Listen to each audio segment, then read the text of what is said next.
Assalamualaikum warahmatullahi wabarakatuh. Jadi di sini saya Dian Tiffany dari kelas Sistem Informasi kelas 2B mau mempresentasikan aplikasi kasir yang sudah dibuat. Pertama-tama di sini ada menu login. Di sini terdapat username dan password di mana kita harus mengisinya. Yang pertama kita isi username-nya dan password-nya. Nah, apabila kita mengisi password tidak sesuai dengan yang ada di database atau passwordnya yang salah, maka akan muncul tulisan username dan password yang Anda masukkan salah. Tetapi apabila kita memasukkan password dengan benar, maka kita akan langsung ke menu utama yaitu dashboard. Di dashboard terdapat transaksi penjualan, data produk, data supplier, transaksi pembelian, laporan transaksi, dan menu keluar atau kembali ke login. Lalu yang pertama kita akan masuk ke data produk.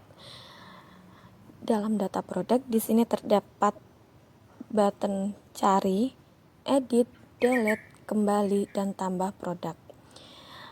Apabila kita mau mengedit, berarti kita bisa mengedit nama produk, satuan, harga, atau supplier. Di sini saya mau mengedit tentang harga satuannya. Akan saya ubah menjadi 12.000. Lalu kita simpan. Otomatis data produk yang kita edit akan tersimpan. Bisa kita lihat dari yang harga satuannya 12.500 menjadi 12.000. Oke, lalu kita di sini bisa mencari barang. Nah, ditemukan. Apabila kita mau menambah produk, kita bisa menambah produk. Di sini terdapat kode produk. Lalu nama produk, di sini kita bisa mengisinya. Lalu untuk satuannya pieces, harga satuannya kita isi, dan suppliernya terserah. Kalau misalnya mau diganti, terdapat beberapa pilihan, lalu kita simpan. Nah, secara otomatis di sini akan muncul data better.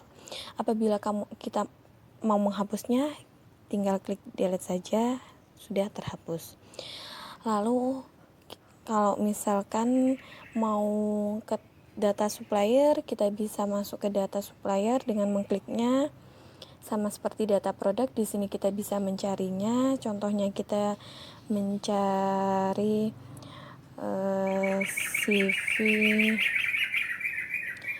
CV Maju Jaya. Kita di sini sudah ada CV Maju Jaya. Di sini kita bisa edit atau delete. Kita coba edit alamatnya menjadi Surabaya. Lalu kita bisa simpan. Nah, secara otomatis CV Maju Jaya sudah diedit, alamatnya menjadi Surabaya. Di sini kita juga bisa menghapus sama seperti tadi, lalu juga bisa tambah supplier. Di sini kita bisa nama supplier, nomor telepon, alamat, simpan. Otomatis sama seperti tadi akan tersimpan dalam data supplier. Lalu kita ke transaksi penjualan. Di sini terdapat button cari barang, tambah item, simpan kembali, dan mengisi untuk pembayaran diterimanya. Yang pertama kita isi nama barangnya dulu.